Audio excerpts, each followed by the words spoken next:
Berikut yang bukan landasan yuridis untuk diadakan perubahan tentang UUD 45 adalah, nah ini juga sangat hot soalnya ya, sangat hot kalau kalian tidak tahu ya landasan yuridisnya ya skip juga ini ya.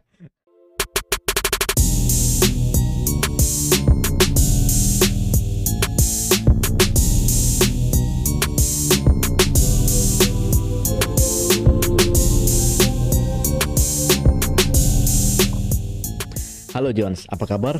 Assalamualaikum warahmatullahi wabarakatuh. Selamat datang kembali di channel Adilis Manatia. Seperti biasa sambil diseruput kopinya, mudah-mudahan kalian juga sudah makan siang ya, sudah kenyang supaya kalian tetap strong. Karena siang ini kita akan kembali bahas soal TWK. Kita akan bahas soal TWK kategori pilar negara. Seperti kita ketahui sebelumnya Jones di Permenpan nomor 27 tahun 2021 ya, bahwa terdapat 4 kategori TWK.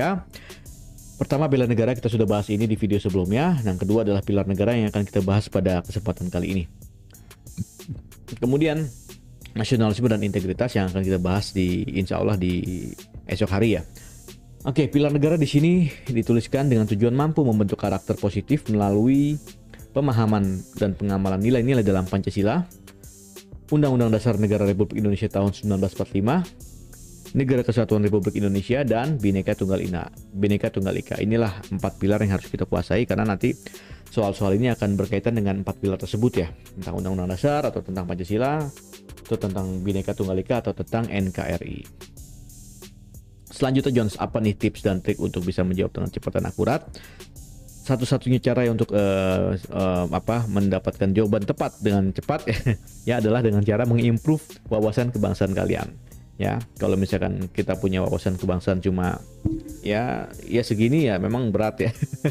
Berat ya. Jadi memang kita harus memperbaiki lagi, meningkatkan lagi penguasaan kita terhadap wawasan kebangsaan, khususnya terhadap 4 pilar ini ya, Pancasila, Undang-Undang Dasar 45, Bhinneka Tunggal Ika, dan NKRI. Oke, biar nggak penasaran langsung aja kita bahas 5 soal berikut ini ya. Sambil kita bahas opsi-opsi jawabannya supaya kita bisa mendapatkan insight ya atau materi dari tiap opsi tersebut ya. Oke, proses amandemen Undang-Undang Dasar 45 yang dilakukan oleh MPR memiliki beberapa alasan, diantaranya ya, apa nih? Ini saya kira jelas sekali ya. Kalau kalian ingat kenapa kita menuntut adanya reformasi waktu tahun 98 ya, itu karena memang pada saat itu kekuasaan Presiden Soeharto itu sudah sangat besar ya. Jadi selama 32 tahun berkuasa, jadi terlihat sangat dominan sehingga kemudian efeknya adalah terciptanya praktik-praktik KKN ya dan seterusnya. Oke. Jadi kalau di sini sih sudah jelas ya, jawabannya adalah E ya, kekuasaan presiden dominan dan cenderung bersifat personal. Kalau SDA saya kira enggak. Resiko konflik juga saya kira tidak, kurangnya kritik juga saya kira tidak. Justru di Orde Baru itu kritik dan saran sebenarnya banyak dari masyarakat, cuman karena kekuasaan presiden yang cukup dominan tadi, jadi kritik dan saran juga cenderung dibungkam istilahnya. Oke, dualisme fungsi lembaga negara ini saya kira tidak. Dulu mungkin adanya dua fungsi ABRI ya, tapi kan ABRI bukan lembaga negara. Lembaga negara ini kan MPR, DPR, dan seterusnya. Oke, kalau kita lihat di sini Jones ya, kita kutip dari Wikipedia ya. Kalau kita baca dulu, ini kelihatan nggak nih?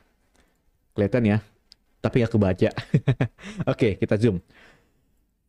Oke, agenda reformasi yang menjadi tuntutan mahasiswa mencakup pertama, seperti mengadili Soeharto dan kroni-kroninya ya. Ini tadi berkaitan dengan kekuasaan yang cukup dominan, sangat dominan. Kemudian amandemen Undang-Undang Dasar UUD 45 ya. Jadi ini salah satu amanah untuk alasan kenapa kita mengamandemen Undang-Undang Dasar ya. Menghapus dua fungsi ABRI tadi sudah kita singgung. Melaksanakan otonomi daerah seluas-luasnya, menegakkan supremasi hukum dan menciptakan pemerintahan yang bersih dari korupsi, kolusi, dan nepotisme atau KKN ya. Jadi gitu salah satu alasan kenapa kita mengamandemen Undang-Undang Dasar 1945 ya. Jawabannya adalah Eko. Kita lanjut nomor 2. Makna yang terkandung dalam pembukaan Undang-Undang Dasar 1945 alinea pertama adalah apa alinea pertama? Ya. Kita lihat. bahwa sesungguhnya kemerdekaan itu ialah hak segala bangsa dan oleh sebab itu maka penjajahan di atas dunia harus dihapuskan karena tidak sesuai dengan peri kemanusiaan dan peri keadilan. Dan perjuangan pergerakan kemerdekaan Indonesia telah sampailah kepada saat yang berbahagia, bla bla bla. Ini dulu saya waktu SMP atau SMA ya, itu saya hafal banget pembukaan dasar. Jadi pembukaan UUD. Jadi kalau pas upacara itu saya ditunjuk untuk membaca Undang-Undang Dasar, tapi nggak baca langsung tanpa teks dulu tapi ya. Sekarang udah tidak hafal lagi. Tapi yang penting substansi dalam pembukaan UUD tersebut kita pahami ya.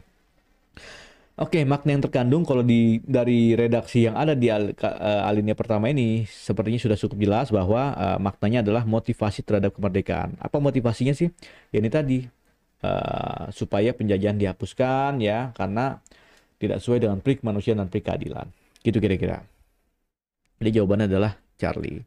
Nah sekarang kalau kita lihat ya apa aja nih kita sambil mempelajari ya makna-makna di tiap alinea tersebut ya.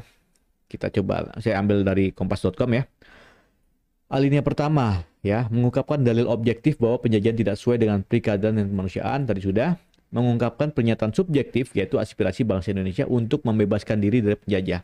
Aspirasi kita ya untuk membebaskan diri dari penjajahan harus dihapuskan ya. Itu alinea pertama Jones. Kemudian alinea kedua apa nih? Mengungkapkan cita-cita nasional bangsa Indonesia yaitu negara Indonesia yang berdaulat, adil dan makmur. Ini ya. Kedepan pintu gerbang kemerdekaan negara Indonesia yang merdeka, bersatu, berdaulat, adil dan makmur. Ini adalah cita-cita kita. Oke. Cita-cita nasional, oke. Apalagi alinea ketiga, memuat motivasi spiritual yang luhur. Kenapa di sini? Ada redaksi atas berkat rahmat Allah yang Maha Kuasa. Ini adalah motivasi spiritual ya, yang suci, yang luhur ya. Dan kemudian di sini juga merupakan pengukuhan atas proklamasi kemerdekaan. Jadi pernyataan kemerdekaan ini ya, pernyataan atau pengukuhan bahwa kita merdeka ya di sini. Apalagi menunjukkan ketakwaan terhadap Tuhan Yang Maha Esa. Ini ketakwaan ya, kita menyebutkan nama Allah, nama Tuhan di sini. Ini menunjukkan bahwa kita takwa terhadap Tuhan Yang Maha Esa. Oke, alinea ketiga. Dan di sini juga kalau yang opsi A ya, ini berarti alinea ketiga ya, motivasi spiritual ya, kemudian pernyataan kemerdekaan. Ini opsi A dan B ya, itu pasal alinea 3. Alinea 4. Ini alinea 4 jelas sekali di sini kita mencakup atau berisi tujuan nasional kita ya. Apa sih tujuan nasional kita? Dari sini ya. Melindungi segenap bangsa Indonesia dan seluruh tumpah darah Indonesia dan untuk memajukan kesejahteraan umum, mencerdaskan kehidupan bangsa dan ikut melaksanakan ketertiban dunia yang berdasarkan kemerdekaan. Yang sini, sampai sini ya. Melaksanakan ketertiban dunia. Ini adalah tujuan nasional kita ya. Tujuan. Dan kemudian apalagi? Menegaskan bahwa negara Indonesia berbentuk republik. Di mana? Di sini ya.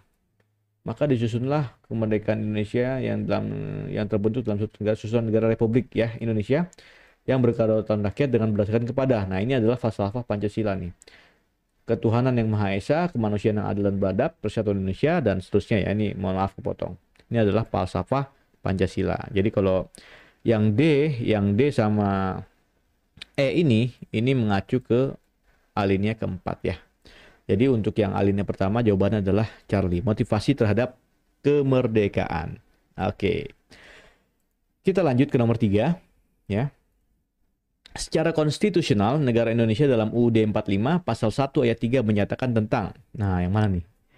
Oke, kita coba lihat ya. Pasal 1 negara Indonesia adalah negara kesatuan berbentuk republik. Ada nggak nih? Ini berarti yang A ya. Yang A nih. Negara Indonesia adalah negara kesatuan berbentuk republik. Ini pasal 1 ya.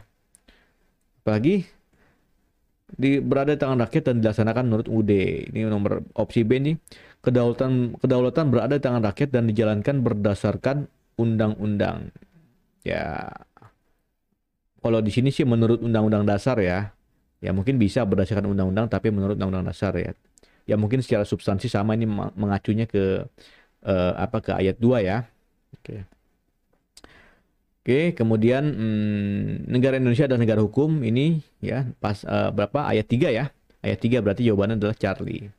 Ya, ini apa pasalnya? Sorry, ayat 3 ya. Oke, presiden memiliki kekuasaan eksekutif ya. Ini tidak ada di pasal 1, dia adanya di pasal 4. Ya, di sini maksudnya adalah kekuasaan eksekutif ya. Presiden Republik Indonesia memiliki kekuasaan pemerintahan. Eksekutif kan pemerintahan ya, menurut Undang-Undang Dasar. Oke, bentuk susunan yang bentuk susunan negara Indonesia adalah republik ya. Nah, ini maksudnya mengacu ke ayat 1 ya, pasal 1 ayat 1 ya. Berbentuk republik. Oke. Jadi jawabannya Charlie ya, negara Indonesia adalah negara hukum. Oke, John, kita lanjut ke nomor 4.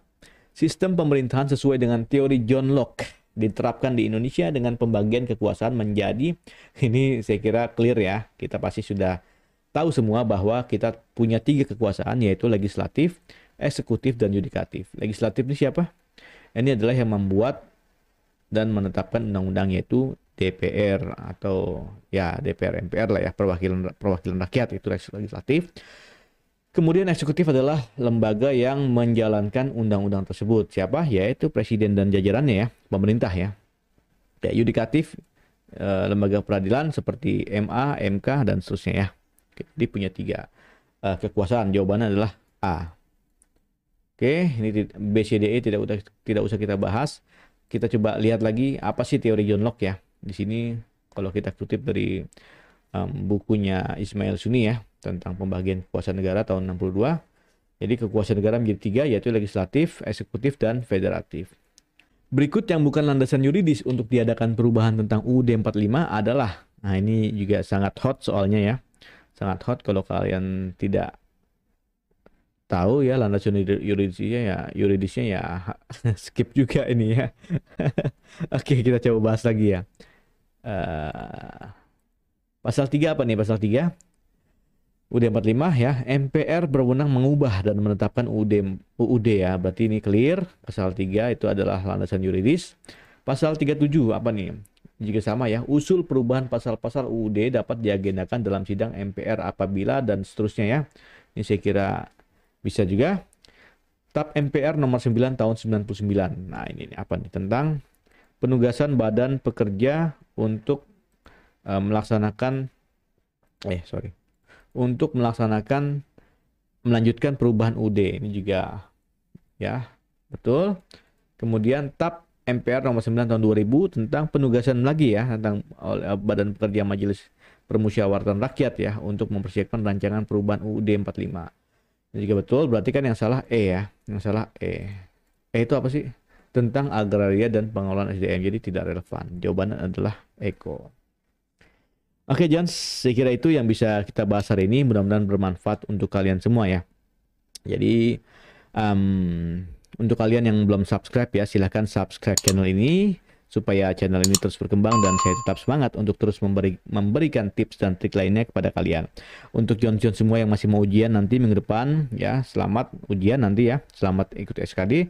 Kalian masih punya beberapa hari lagi untuk belajar ya, silakan manfaatkan waktu kalian, silakan belajar, silakan latihan soal, dan perlu diingat ya, dosis dari saya tetap harus dijalankan 3 kali sehari dosis latihan untuk kalian. Sampai jumpa.